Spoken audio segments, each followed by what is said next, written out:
Vertex School. And today I'm going to be talking to you guys a little bit about our portfolios, our demo reels, or whatever else it is that you might like to call it.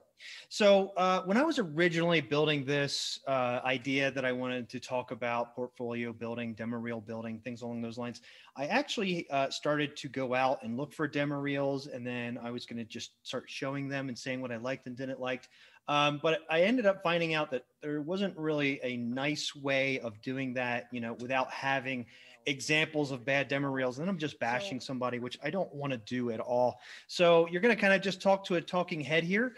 I would say that we do have several different places that this is streaming to. If you have a question at all, whether it be about this or maybe something a little bit more about the school or something along those lines, feel free to ask them in whatever stream you're watching this from, and that will get translated to me, and then I will answer those questions in line. So when building a demo reel, it's just like when you're building your resume, you really want to put your best foot forward. And there's a lot of ways to do that incorrectly, and there's a lot of ways to really do that well. Along with that, it's also extremely nerve-wracking. I'm sure that as soon as you're graduating school, whatever school that it may be, hopefully ours, that you're going to be nerve-wracked saying, oh gosh, I got to put my best stuff on a demo reel, and I don't know what's good, what's bad, what do I keep in, what do I keep out. And it really comes down to basically almost grading your work and then figuring out where it is that you want to put this inside of your demo reel. Now, why would I say grade it? So for me, I've been around in the video game industry and animation industry for approximately 15 years now. So if I was to just take all of the work that I've created and put it onto a video, it would basically be a movie at that point instead of a demo reel, because it would just go on for an hour or however long. I don't even know how much animation I've created over the years. So I basically have to pick, well, what's the best stuff? And then once I have that list of best stuff, I have to decide, okay, well, now I've got 20 minutes worth of stuff that I want to show. So then I have to decide, well, now I've got the best of that. How am I going to build a reel? And that's what we're going to talk a little bit about today. And then there's also these really big red flag no's that you would think would be really obvious, but not all the time. So first and foremost, here's the really big one that is surprisingly still happening all of the time. And that is going to be, make sure the work on your demo reel is your work. If you are showing someone's work that is not yours on your demo reel, you have to make sure that in your shot breakdown, most studios will ask for shot breakdown, asking what you were responsible for in each shot, and then maybe how it was made or otherwise. So if you have a shot with two people in it and they're talking to each other, and you animated this person, but you did not animate this person, you have to make sure that you tell them, I didn't animate this guy, I only animated this guy, because they might find, something that this character did very appealing, and then they hire you for that, and then come to find out, that wasn't your work though, so why didn't you say anything? We hired you based off of someone else's work. So that's one major part. The other part is, which seems even more obvious than that, is you have one character on screen that's being animated. That should be your character, right? I've actually been sitting in on an interview where another person in that interview, their work ended up on the person that we were interviewing's demo reel. So they basically obviously knew that the person didn't create that piece of art. So who knows what piece of art in the entire demo reel that they created. Obviously, since we're all artists and we all very much value our work and we take pride in our work, we're not okay with art theft. So that's going to be really, really important. And it's surprising that it happens, and how many stories I could tell you of other animators telling me that they saw a demo reel with their work in it, or they were interviewing somebody and found out that the work on their demo reel wasn't theirs at all. I know that it can be really hard to get into the industry, but what you certainly don't want to do right off of the bat is plagiarize somebody else and then be blacklisted from ever being able to get a job in the industry, because those stories spread like wildfire. Because one, they're kind of funny. Somebody came into a job and tried to get interviewed by somebody that actually did the work that they did. Um, but I mean, you're going to get black flag right off the get go. So there's just no point in sharing work or not giving credit where needed. And this goes all the way down to, in the animation realm, this goes down to the rigs that are on your demo reel as well. So my shot breakdown, for the most part, I really like generally making sure mine's the only character on the screen at the time. Generally, if it's a background character, something like that, I generally won't add that to my demo reel, because what's forward facing is the most important thing. And if my stuff was in the back, there's no sense in sharing that. But essentially, what you really want to do is you want to find a great piece of art that you've made. And then that is what you want to end up sharing, right? And that's what our demo reels really are. But how do we decide what that is, especially as a student? Do I want to put a bouncing ball on my demo reel? Do I want to put a walking egg on my demo reel? Do I want to put a sword attack or otherwise on my demo reel? And it's really going to come down to, again, always that best foot forward. If the best thing that you can possibly make is a bouncing ball, then sure, go ahead and try to apply to some places with that bouncing ball. I don't think you'll go very far. But if that's the only thing that you have, that's what you'll end up showing, because that's the best thing that you have. Now, let's say that you are a student and you just finished school and you go, okay, I'm going to make a whole bunch of animations so that I can fill out my demo reel. So you start creating new animations and you make yourself 10 different walk cycles and 10 different idols, and you throw that onto your demo reel. Each one of them is amazing. They are beautiful animations. I can tell you that it won't go very far, simply because you don't have the variety of things that you may need to get that job. Now, if you're trying to get a job that says, we only make walk cycles and idols, yeah, make a demo reel that's only walk cycles and idols.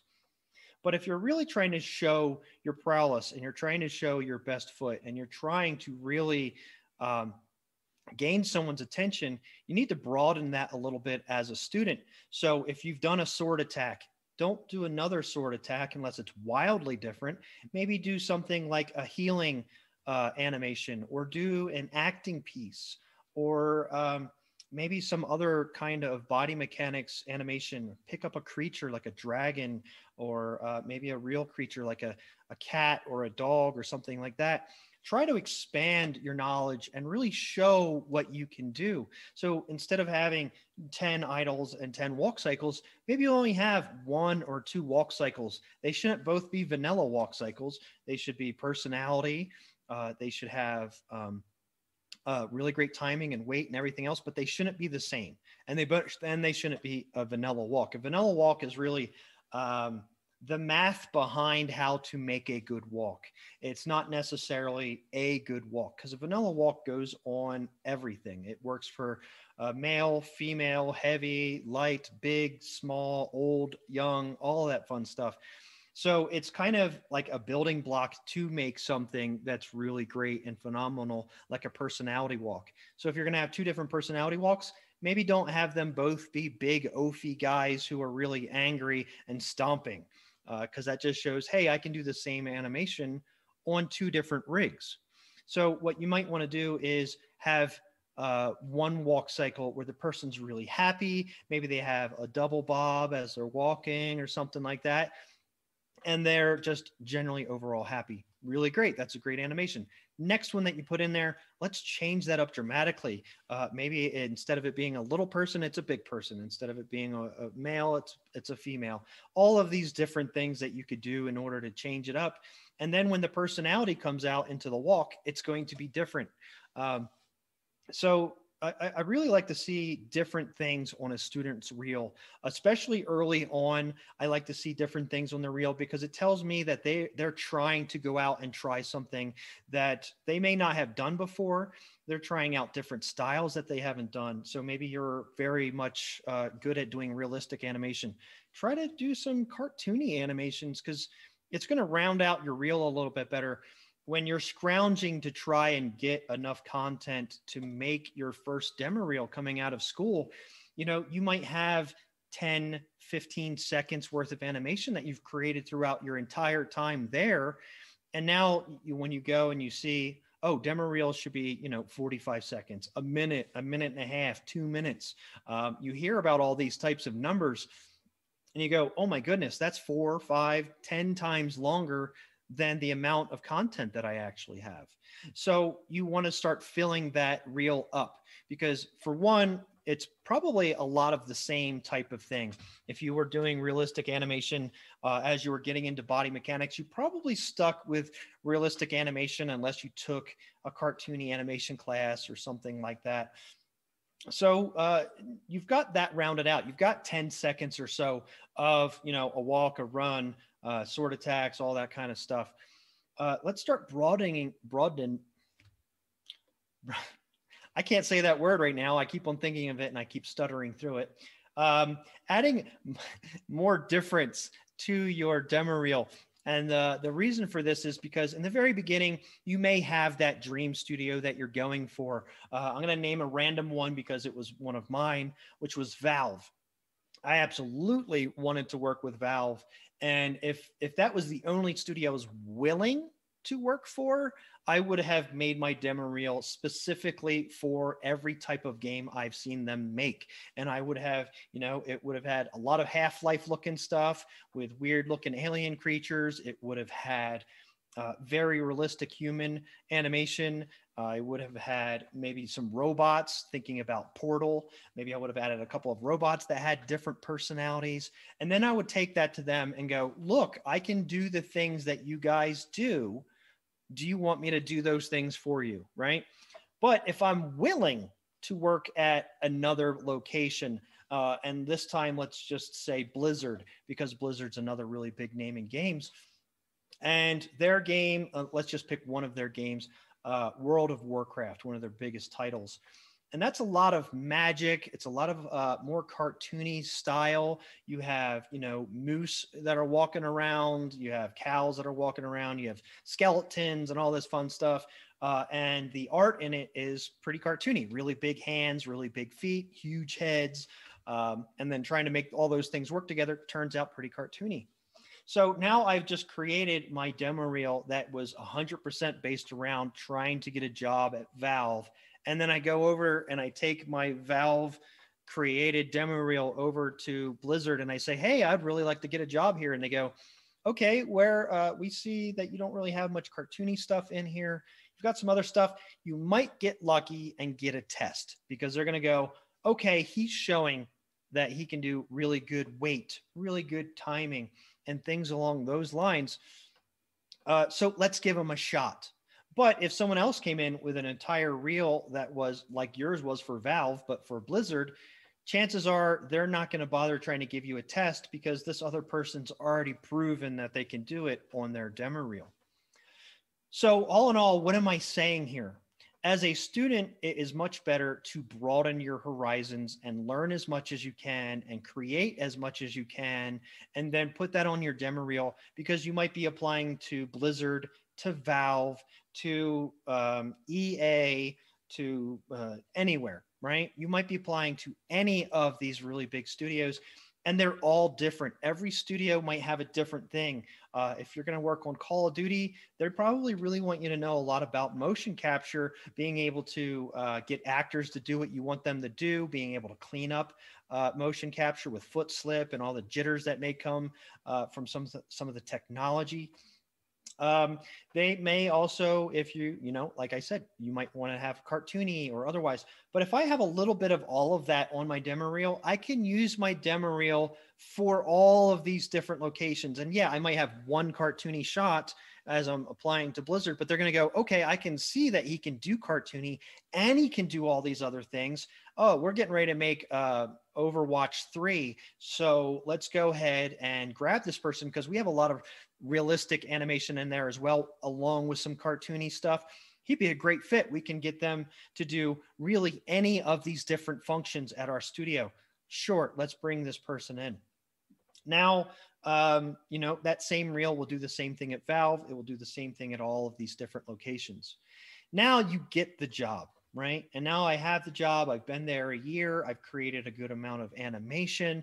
and now I'm going to make another demo reel. Do I want to continue making more cartoony animation, or do I want to go into more realistic animation? And again, you're going to be hit with the, do I create a demo reel that has a whole bunch of cartoony stuff on it with nothing realistic? Because that's what I've been doing for the last year.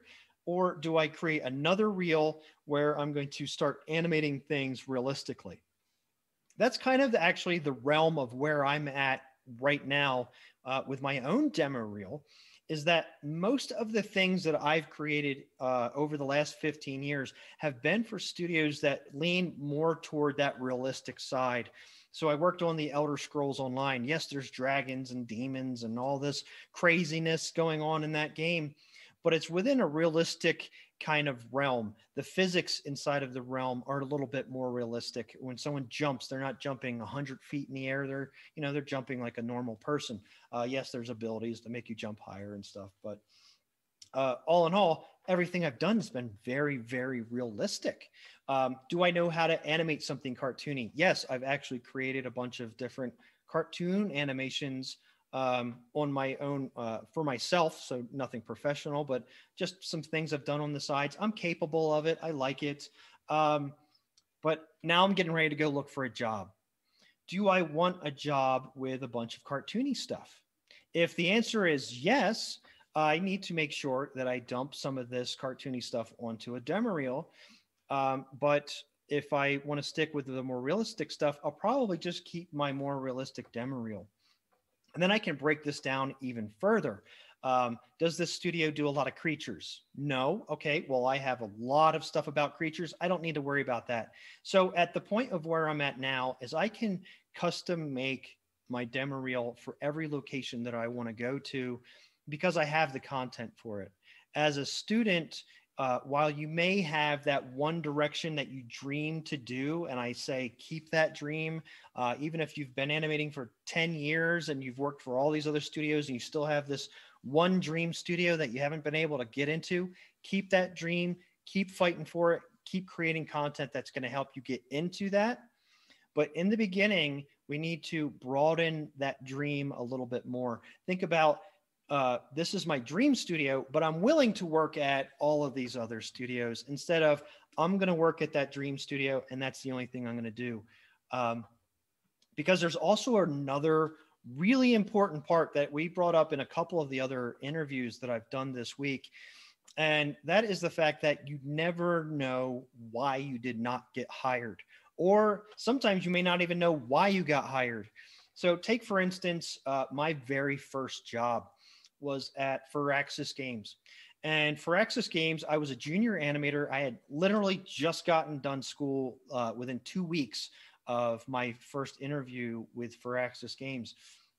I got the interview. I went in. I saw the projects that they were working on. They weren't announced at the time, but now that they were working on Civilization 5, just getting into pre-production when I started there. They were in XCOM pre-production, and they were ending production on Civilization Revolution. So with all of these different titles and stuff, as I'm getting interviewed, I'm getting asked a lot of questions. They keep on bringing up a lot of my acting pieces that I had on my demo reel. I went to a school that was primarily about getting into film, 24 frames per second, cinematography, all that fun stuff that you need to learn for film. And I was applying for a game, but most of my demo reel was acting stuff. So they were asking a lot about it, but I kept going back to, yeah, but I know a lot of body mechanics too. I just don't have a lot of that on my reel right now because it's not my most polished stuff, but I can absolutely do kicks and flips and runs and this and that and so on and so forth. But they kept on kind of disregarding what I was saying about that. So I'm like, okay, well, it's going to be what it's going to be. I go home and I'm like, okay, I was in the waiting room with another animator who had been animating for 10 years, making video games. And that's the one other person that I saw there when I was getting interviewed. So what are my chances of, I have 0 minutes of professional experience animating. What are my chances of getting hired? Apparently very, very high because I got hired. And I'm surprised and I'm trying to figure out, wow, how did I get this offer? Why did I get this offer? So on and so forth. Turns out that I got the job because I was really good at doing lip sync. The studio was looking at doing lip sync for their new game, Civilization 5. Before they had what they called Firaxis, which was basically sounds that sounded like English and like Japanese and Chinese, and they just kind of made sounds that sound like those languages. If you kind of think of Peanuts, when you heard the parents talking, wall, wall, wall, wall, it's like that, but a little bit more detailed. So they never had to do lip sync stuff. Now they wanted to have actual language, two actual words, and things like that. They didn't have anyone in their studio who had done this before. So they actually opened up the animation position to someone that could actually help out the rest of the studio by informing them about lip sync and things along those lines. I happen to be the best candidate for the position for whatever reason. I don't know. Maybe they tried to get somebody else that was way more expensive, and that my price tag was, a little bit nicer looking than their price tag. But I was told that's why I got hired. So that came out as a really, really big surprise, right? So now let's move forward. I'm moving on to my next job, and I'm applying to places and so on and so forth. And then I got turned down from one of those dream studios that I wanted to work at. Thankfully, the person that was there at the time was nice enough to write me and talk to me, and we went back and forth a couple of times because I wanted to know why I wasn't picked. I would like to know what could I do to have bettered myself or otherwise. And this person ended up telling me, so we hired somebody else that lives down the block, and they can literally walk here. So we had a face-to-face interview with them. We were able to actually have faster interview process with them versus we interviewed you on the telephone and then we had to fly you out. And then when it came to actual hiring, they offered a bonus for the hire, which was a significant amount of money. And this other person needed zero money in order to start. So it purely came down to the fact that that person could start right away. They didn't have to give 2 weeks. They didn't have to move. They didn't have to sell a house. They didn't have to do any of that stuff. They could just start. And they didn't have to give any money out in order for this person to start. So what we never really actually talked much about was the fact that my demo reel may not or may have been good enough to get that job. And it simply came down to location being the number one reason why they picked that person. I've hired people when I was on a hiring team. I've hired people because I liked one animation on their demo reel because I knew I was going to have that person doing that animation over and over and over again, and they showed that they could do it really well. The other animations on their demo reel, not that great. Other demo reels, amazing, but showed none of that one specific thing that I was looking for. Now, we obviously didn't go out and say, hey, we're looking for very small specific thing because we wanted to have a lot of people try to get this job. But we were looking for that specific thing. That specific thing happened to be a type of creature animation that we were actually looking to fill a spot for. But, that person may not, always work on creature animation. They're going to have to eventually learn how to do bipedal animations and things along those lines. But we hired that person because of a very small reason. And even though these other people may have been much more qualified than I was, or than this other person was, we hired this other person for a very specific reason. So it's also going to be really important as you go out and you're sending your demo reel out and you're either getting negative confirmation or you're getting no confirmation at all of whether or not you're going to get the job. I don't want you to take it personally because there are a bazillion different reasons why you may not have or have gotten that job, right? So it could be where you live. It could be any of those things that we've talked about. And it's really easy as a creative, as an artist who's trying to be creative, to take their works and then being rejected for those works very personally, and it is almost never a personal thing. It's going to be a style thing. It's going to be a money thing. It's going to be a location thing or otherwise. Yes, skill, obviously people want to hire the most skill that they can, but that's not always the main reason. So this is one of those spirals I got myself into at one point when I kept applying for jobs and I kept getting rejected. And I just got into this realm of I'm not good enough. I can't do it. They don't want me because I'm not good enough or otherwise. But then I look at my demo reel and I look at the stuff that's out there and I go, no, my stuff is actually, better than this title. Um, I'm showing better weight. I don't have foot slip. My acting choices are better. Um, so why didn't I get the job? I may have been too expensive. I may have any plethora of different reasons. And I've kind of let that go. And it's a big thing to let go when you're making a demo reel is you can't control what someone else is going to do. You can be happy with your own work and then just put that work out there. And if something comes back to you because of that, fantastic. But you do not know why you may not have been picked. So I know this is a lot of psychology kind of stuff to think about here. But I think it's really important because it's nerve-wracking trying to make a resume that only has a school on it with no professional experience. It's nerve-wracking to sit in your room for hours upon hours upon hours, staring at your work, trying to figure out how do I want to set this up. So now I'd like to change a little bit more from that and then think about the actual structure of your demo reel. I've already talked a little bit about keeping it broad. If you don't have a whole lot of material, keep it a little bit more broad so that you can actually apply to several different studios. If you have a lot of work and you can make separate ones for different types, a cartoony one, a realistic one, a motion capture one, a creature one. If you can do that, fantastic. And then you can send them more than one reel, right? So you can be like, oh, you do cartoony stuff and motion capture stuff. I'm going to send you these 2 reels. I also have these other 3 that may not pertain to you, but if you want to look at them, go for it, right? So now that we're starting to build our reel, how do we want to build this?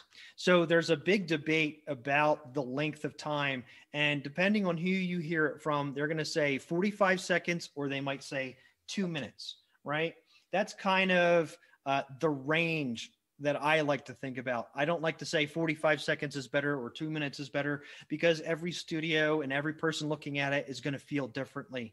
The way I like to think about it the most, though, is leave them wanting to see more, not leaving them with, I've seen enough. So basically, if your demo reel is 20 minutes long, no one's going to watch 20 minutes of a demo reel. At some point in there, they're going to go, okay, I understand where this person is coming from. I know their skill. I've seen enough. As soon as that mentality kind of gets into I've seen enough, and if it's not I've seen enough, let's hire him right this second, and it's more of a I've seen enough, I just understand it. This is, again, going more psychology, but when you leave somebody wanting more, it's going to allow them to want to see you do more. Right? If your demo reel is amazing, you got all these cool pieces on there, and then it just goes boom and shows your name and phone number, and they're like, oh man, I want to see what else this person has created. That's giving them a feeling of want without actually thinking they want to hire you. They're already getting that feeling of wanting something from you. If you showed them more than you had to, and they go, I've seen enough, they currently put you in the mindset of, I don't need anything more from this person. And now, while it doesn't directly associate with hire, don't hire, it does associate somewhat subconsciously of those 2 different things.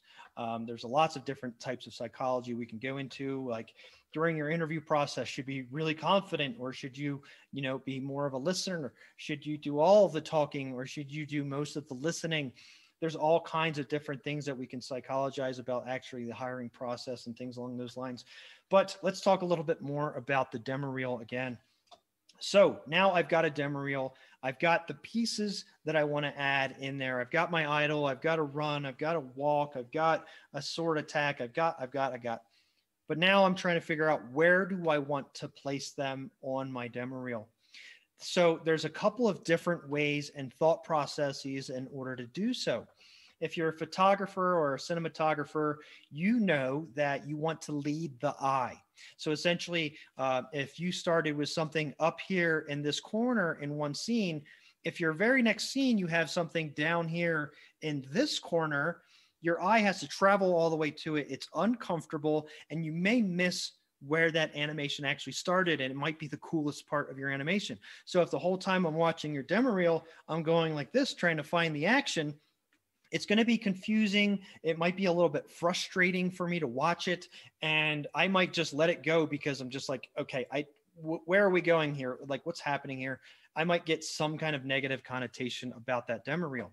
Now I'm watching a demo reel, and something starts up here, and the next scene something's happening here, and then it's happening here, and it just kind of moves around the screen like this. I feel comfortable as I'm watching, and I don't have to move all over the place. It feels like it's all just flowing together. And the same things with leading the eye in other ways than like look over here and look over here. There's other ways as far as using set pieces to do those things. Obviously, I have a juggled mess of stuff back here, but if you imagine I was sitting on a street and, I'm sitting right in the middle, and as the street disappears behind me, it kind of just draws an arrow right to my face. Obviously, this is where naturally people are going to want to follow those arrows to where they end, and it's going to end with my face being where I wanted it to be. Or if we wanted to have something more important up here and there's a road nearby, maybe I'm standing in the middle of the road, but my shot is shot in a way that the line continues all the way until it gets to that object there, and there's something else shining that way, or there's a line, moving that way, trying to point something to the center there. So we really have to think about leading the eye. That's going to be one thing, and that's just more comfortability of your reel to actually watch. Are my eyes moving all over the place? The next thing I really like to think about is if I have only 10 pieces to put on my demo reel, and that only equates out to 45 seconds. Now I know I'm going to put all 10 pieces on there, right? I've got this many. They're all good enough to put on my demo reel. I've already cut out the other stuff. Now, how do I put this on my demo reel? And again, this is going to come to that wanting more and also capturing their eye right away. So the very first shot on your demo reel should be one of the strongest animation shots you've ever done, because this is going to draw them in. This is going to go, I need to see some more of this. And then we go through the center of your entire demo reel, and you're going to have pieces in there, that may not be as strong, but they still show some really good stuff and so forth. And then your very last piece should do the same thing of making them want to see more. So then 45 seconds is coming up, and then boom, another amazing shot, equating to as good as that first shot. And then it goes boom to black screen, boom, my name pops up, and they go, I wanted to see more from this guy, man.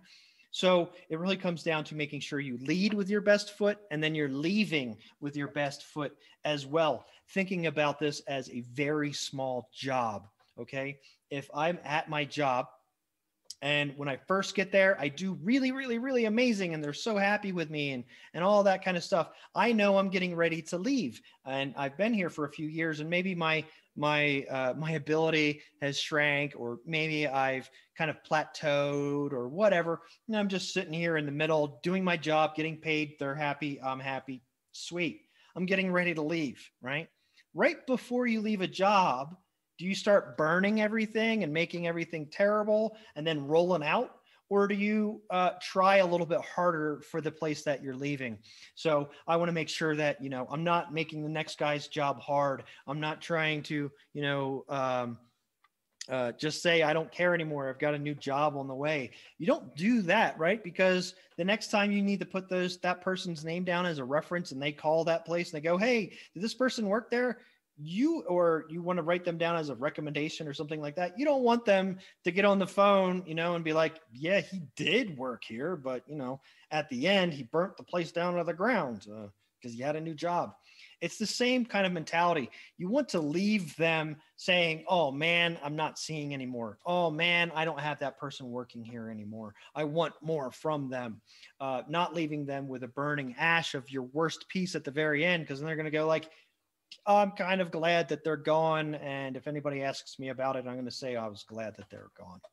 So I know I've talked a lot about the psychology of a demo reel, and I've talked a lot about very small amounts of, you know, what you should and should not have and things along those lines. But again, this is art, and art is subjective, and you never know unless they specifically say, give me a run that is cartoony. You never know what they're looking for inside of their demo reel. So in the beginning, when you don't have a lot, keep it really broad. As you begin to create more and more and more, make sure you continue to update your demo reel. Every time you make an animation, it's probably better than the last one because you just learned some stuff. So you're going to keep updating your demo reel. You're going to continue to build it until you can get to a nice length. And then once you get to that point and you've started to hone in on some special things that you want to, start making that next demo reel a little bit more honed in on cartoony or realistic or otherwise. So at this point, I'm going to start opening this up to some questions. I do have some in here already, which I will read along at the same time as you. At what point, if any, would you say it's unnecessary to show reference in a reel? I heard from some recruiters recommending it for student visual effects reels, but I don't see it really on professional reels. Okay, so as far as reference is concerned in animation, you know, it's usually like the behind the scenes kind of stuff that you might see on like watching, you know, a Pixar film or something like that. And then they show you the behind the scenes and they have a guy sitting there showing his work and how he went from A to B, and you see the blocking, and then you see like the nice smooth stuff. And then you see him acting on the side and all that kind of stuff. You're right. You really don't see much of that professionally. I've actually not heard of someone adding reference to their reel. Now, I'm not a visual effects artist, so I don't do explosions and bombs and lasers and all that fun stuff. So my comparison to things is generally going to come from something in real life. But we don't animate exactly real life, do we? Right? So I'm not animating. If I animate a run, it's not any other run that's out there. I animated it, and then I decided where I wanted to exaggerate and then mute out certain aspects to show my run the way that I wanted my run to look, right? So if I put that next to reference of me running and then my video, they might look completely different from each other because I've taken it to a whole different point of where it was. Now, if I'm making a visual effects for Call of Duty and I'm making bombs go off in the background, there's a lot of bombs that have gone off in the world that we can take video of and, you know, try to recreate that. And if they wanted that perfectly created, you know, explosion to look photorealistic, sure, I guess you could show your reference for that kind of stuff. I've personally not seen that on a demo reel, and this is honestly the first time I've heard of having reference on a reel. That doesn't mean I'm correct, and it doesn't mean that that's not something that you should be doing. But as far as the realm of animation, I kind of think of, you know, I'm getting influence from real life, and I'm getting influences from different things, but I'm not recreating them.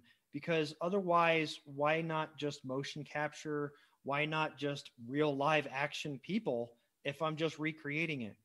When we're bringing life to an object in animation, we want to stay away from things like rotoscoping. So putting the image up and literally trying to recreate that image in 3D throughout the entire thing. Because why not just get a motion capture suit and not do any of that animating? Again, why not use a real person? That's because animation, cinematography, and everything that we do is created to be a little bit more extreme than real life. Otherwise, it's not all that exciting.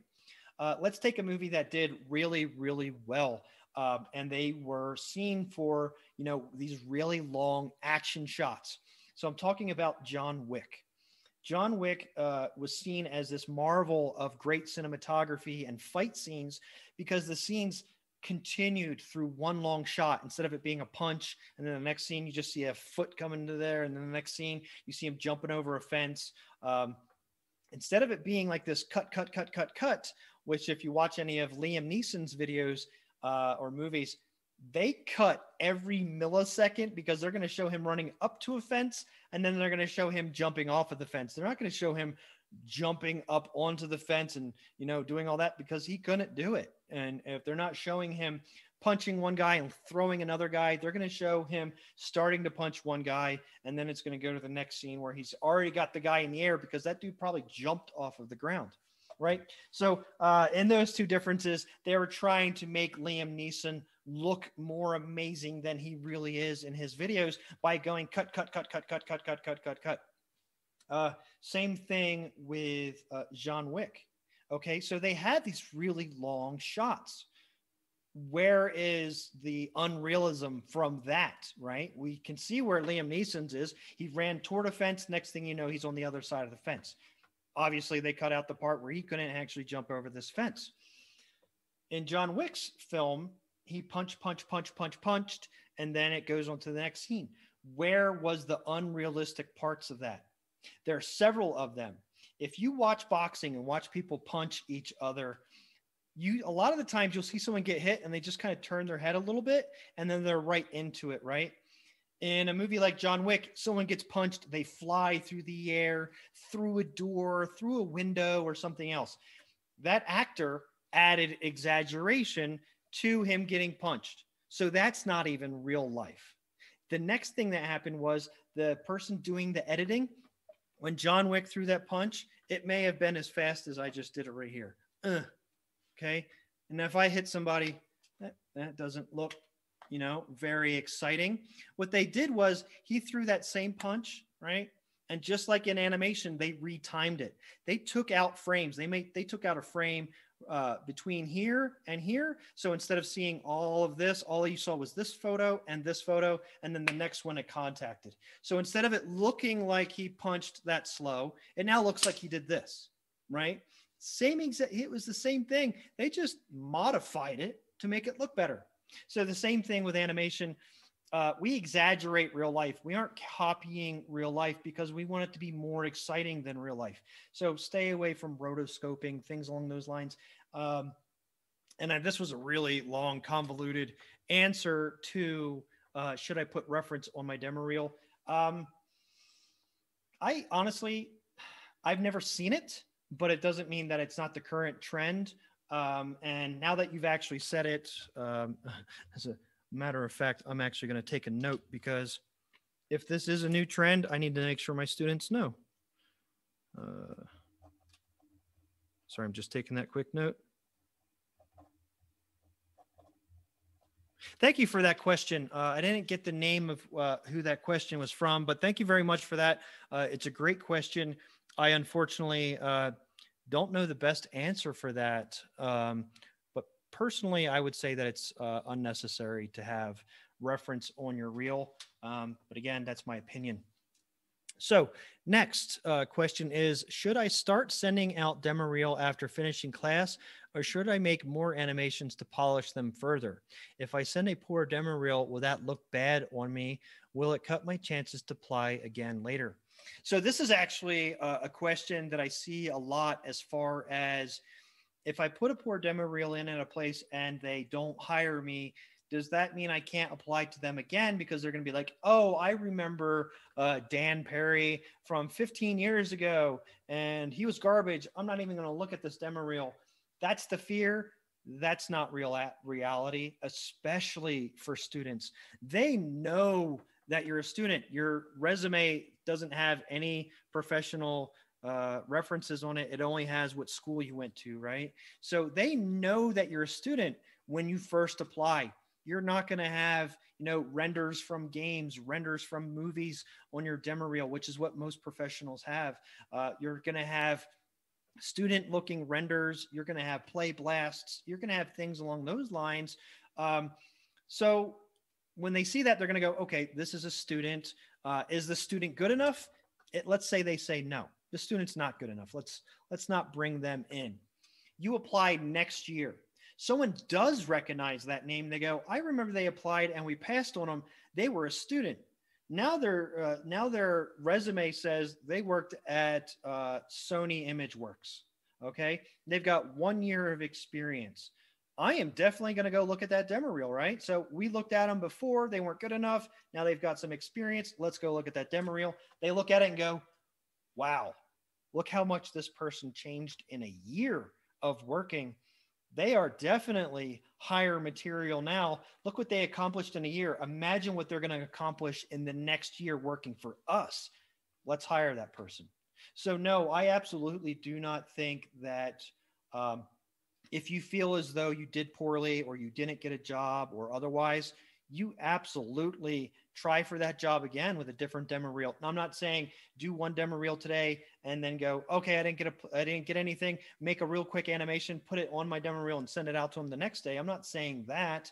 But what I am saying is if you feel as though your demo reel has changed enough, your demo reel has been updated enough, absolutely apply to that place again.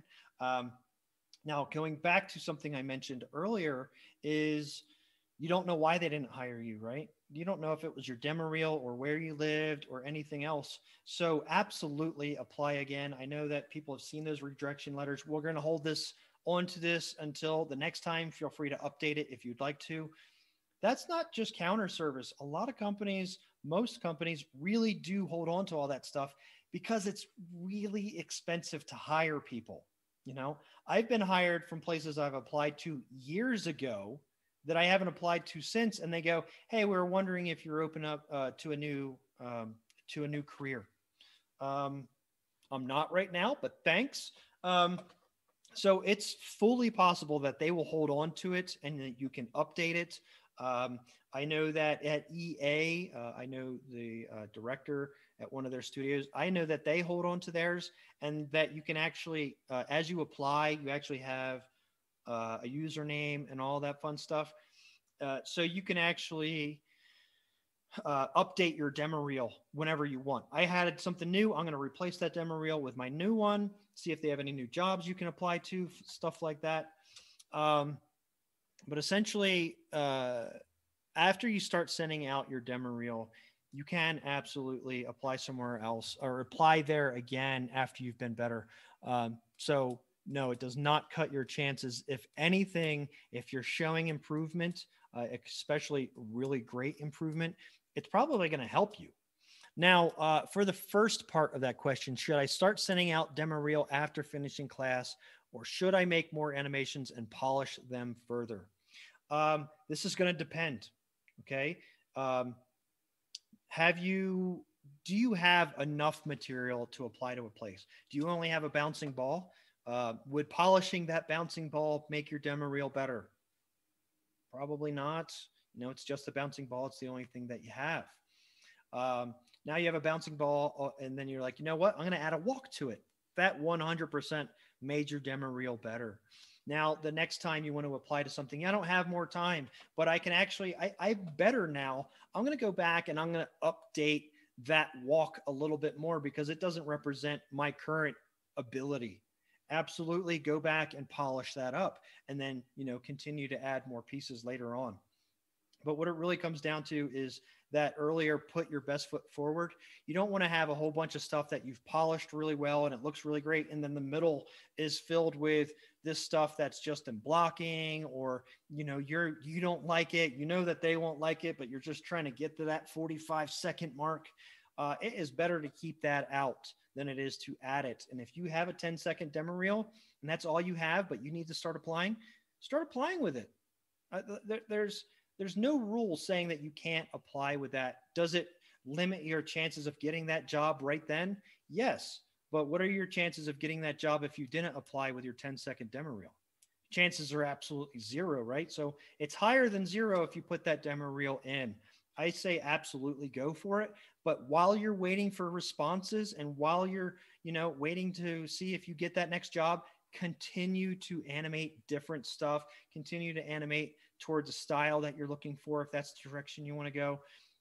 Um, the answer is doing more is always going to be better, but not actually putting your name out there is going to be worse than it would be to try and fail, because you're going to fail if you never try. So that is my long-winded answer to that question. All right. What is the best delivery method for a reel? A video on YouTube, Vimeo, etc., or something like ArtStation where I can split each shot into a series of posts that autoplay? This is also a really great question. And I think being able to give a shot breakdown. So YouTube, you can do that. You can go time by time and show, in the description exactly what everything is. It takes a little bit more time to do so, but it's perfectly fine method of showing your demo reel. Vimeo also can do the same exact thing. Really great way of showing your demo reel. And I can continue going down this list forever. ArtStation, so on and so forth. What it's going to come down to is what else is there. Okay. So I send someone to my YouTube, and my YouTube is full of animations. But then I also have me doing motorcycle tricks as the rest of the videos. So I go there and I'm like, okay, I saw one animation, but everything else is motorcycle tricks. Does he care more about motorcycle tricks, or does he care more about animation? I don't want to see any more of this stuff, or I don't want to try and search through all these different things that he has. Now you think about ArtStation. You send somebody to your ArtStation, and you have, let's say you're applying to a job at a place that makes children's movies, and your ArtStation has your demo reel that has a whole bunch of really fun kid stuff, butterflies and bouncy children and things being learned and things along those lines. And then they go to your ArtStation, they see that, and then it automatically plays the next one, which was you just got done working on the game Doom, and it's a naked woman with her head exploded and blood going everywhere. And they just saw all this cutesy stuff. They're trying to hire you for cutesy stuff. And then the next thing that they see is a woman with her head exploded. Obviously, that's probably not going to help you get a job there. They're looking for the cutesy stuff and making sure you can make cutesy stuff. And then they got turned off by seeing a naked woman with an exploded head, right? So knowing your audience and knowing where you're sending their audience is really important. So what you actually see a lot of animators actually do is they'll create one on like Vimeo, and then they'll actually password protect it.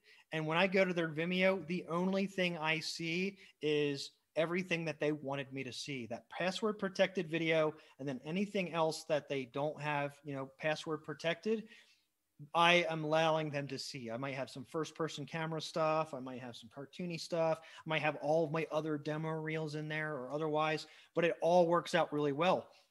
So it really comes down to your audience and what do you want those people to be able to see. Otherwise, it doesn't matter much as far as where you share it, as long as they have access to being able to see it. There's another level of psychology here as well, though. Let's say you apply to a place that's never heard of ArtStation, okay?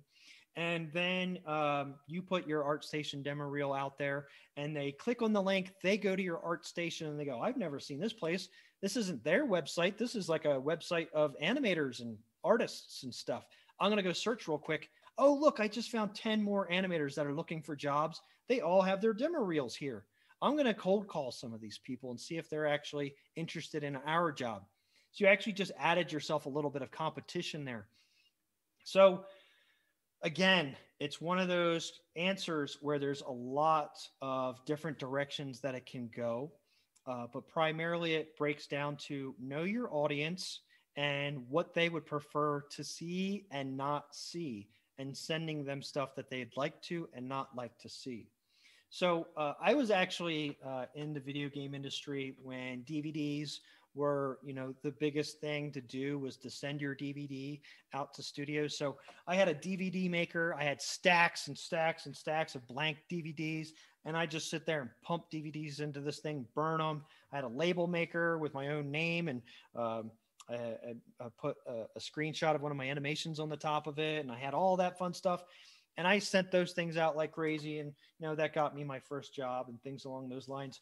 But that's no longer, the best way to share it. Now, I was around when we started interviewing people, and some of them would come with a resume, paper resume, and a demo reel. The next person that we were working with, we had to go to the internet to see their reel, but they gave us a paper resume. Next person was fully digital. So it really comes down to what's appropriate and what's appropriate for the time. What is the more popular way of sharing videos right now? YouTube, Vimeo, all really popular places. Your LinkedIn, you can actually put have a built-in resume there. You can put your demo reel right there on LinkedIn. That is actually probably the best place that I know of to actually look for work and to gain work, because you can specifically say, I'm looking for work, and it pushes people to your page. That one page is going to have your demo reel, your work experience, your references. If people know about your LinkedIn and they see you on LinkedIn and they go to it and they're like, I worked with this guy. He was amazing at making video games. He just put, a recommendation letter right onto your resume, without having to go, here's the phone number to this guy that you can call and see if I worked there and if I'm a nice guy, right? Instead, it's right there. They can see all of that stuff right inside of LinkedIn. That's probably my favorite place right now. 6 months from now, LinkedIn might be, obsolete and useless or otherwise. So my best bet for you is not to just tell you, put your stuff on YouTube. My best bet to tell you right now is put your stuff in a location that works, and that you don't think the employer will be upset with going to, like wemakebombs.com, something crazy like that. And they're like, why is this guy's website called wemakebombs.com? And then he's got cartoon characters on there, like playing with children. Like, that might be off-putting to somebody, who knows? So I really like to think about things in that manner. You don't want, so these are really, really big ones. And I probably should have talked about these before. When making an animation or a demo reel or otherwise, try to be as least offensive as possible. Just picking things out of the air. Don't have your guy lip syncing a fat joke. Maybe the person watching it is not secure with their weight, and now they don't want to hire you because you thought it was funny to make fun of heavyweight people. So you don't want to offend anyone with the content that's on there. That includes profanity, that includes nudity, racism, elitism, any of those things that could be looked at and gone by. If you can think of a group that would go, oof, you don't want people to go, oof. You want it to be pretty neutral as far as your demo reel is concerned. So all of those things that I just mentioned. I have a lot more questions here. Read the delivery method. Right now, online is pretty much the only delivery method. I don't even know if studios accept DVDs and things along those lines. I did talk about, like, yes, what are some of the ways that you can share things. I don't really have a negative or a plus to any of them other than the things I've already mentioned. I have heard that showcasing your capacity within a game engine in your reel can be a huge asset. What are some ways one could effectively do this? Okay, so this is actually a really good point as well. It's kind of twofold. One is, do I have a play blasted from Maya shot, which is, no lighting, no shading. It's very flat feeling, and you probably have the grid on the ground. You might see the controls on the people's arms, versus something that, looks like a currently made game with a full rendered background and several characters and gameplay. Okay, yeah, obviously the one that's prettier, that has actual gameplay and things like that in it, is going to be a little bit more successful. And there's kind of like a ladder in how that works. Now, at the bottom, didn't render anything. Then you've got inside of Maya, Max, Blender, whatever it is that you're using, those renders. And then you have in-game stuff that you've made. So you've put it inside of Unreal, Unity, or otherwise. That's kind of like the next level of what they would want to see and what would do good for you. And then there is, here's my professional work that's actually in a video game out there right now. So obviously, if you're a professional and you've worked on a lot of stuff and you look at a demo reel of a professional, it's just going to show their professional work. Transformers and Spider-Man and World of Warcraft, all that kind of stuff. And it's generally going to be from in-game, not all the time. Not all games are great at, being able to show your works from them directly. But that's going to be your top tier. That next tier is kind of like what you're talking about with if you could get your stuff inside of a game engine, is that going to be a benefit? So the benefit there is, while it might not be from a professional game, it shows that you understand that this stuff isn't just created on your machine and then goes into the ether after that. You understand how it actually works in the game. So take, for instance, a person standing here, walking across the screen, and then standing here in a different way. How many animations was there between the first point and the last point? Depending on the game, it could be a lot, or it could be 3 or so forth. So we think about this. We have a start, walk, transition animation. So that got me moving. Then I needed to actually continue to walk. So then I have a walk cycle in there. That walk cycle then needs to actually end in a different idle. So now I'm going to go into a transition and then a different idle. So I have one idle. I have a different idle. So we're at 2 animations. I have a start walk. I have an end walk. And then I have my idle or my walking loop in the middle. So I've got 5 animations in just someone walking across the screen. Now I put that in Maya, I render that out, and I show it to somebody, and they just think they animated somebody, going from one side of the screen to the other, and it looks okay. So they showed us that. Now, if that is in game engine, what that means is you've authored 5 different animations, and then you created state machines that say, I'm in this idle here, I'm in a different idle here, I'm speeding up here, I'm going this speed here, I'm slowing down here. I know that my animations are blending properly, because as soon as I hit the stick, if I let go, they go into kind of like a walk stop instead of like starting to walk and going into a weird idle and then blending back. So you know about blending. You know how to export your animations. You know how to import your animations. You know how to call those animations.